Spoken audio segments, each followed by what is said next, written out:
Good morning. Normally, I'm on here trying to teach and lead and motivate and bring great ideas to the world.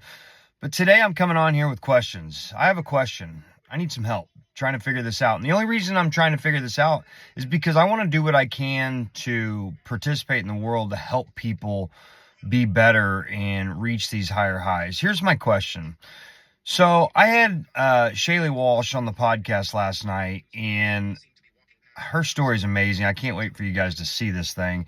But, by all accord, and you look through a young girl's life and you look at the ones that turn out bad, promiscuous, drug addicts, prostitution, just their lives, you look at them and say, apparently they have daddy issues or something of some sort. Well, Shaylee has all of that right to have been that, and she chose to be different.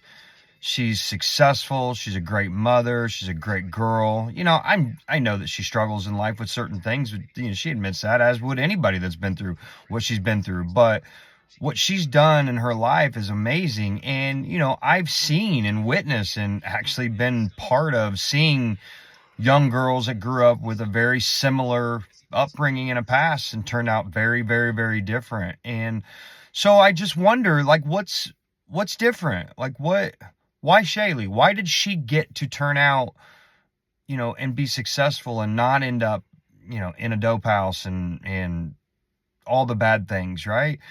You got to think that God has a hand in her life. I know that to be true, but does God not have a hand in other little girls' lives that have the similar type of story? And unfortunately for right now, Shaylee doesn't have this crazy deep Jesus conviction. So you can't say that she chose Jesus at an early age. And she admitted that she believes in God, but that's not it. She wasn't all in for Christ. Hopefully she will be here soon. We're working on that. But, I'm just curious, what is your guys' thoughts? What's the difference? What is the difference? How does one girl end up vastly different than the other? Now, I know it's a series of choices, but we're talking about this started happening to Shaylee at a very early age. She grew up without a father, realized around 5th or 6th grade that, her mother wasn't being a good mom and still decided to hang in there with her. She went through a lot of crap in her life and still turned out good at a 5th or 6th grader. It's not like this happened when she was, 20 or 21. So I'm curious, what's your guys' thoughts? Do you think that God chooses certain people to, pull out of that and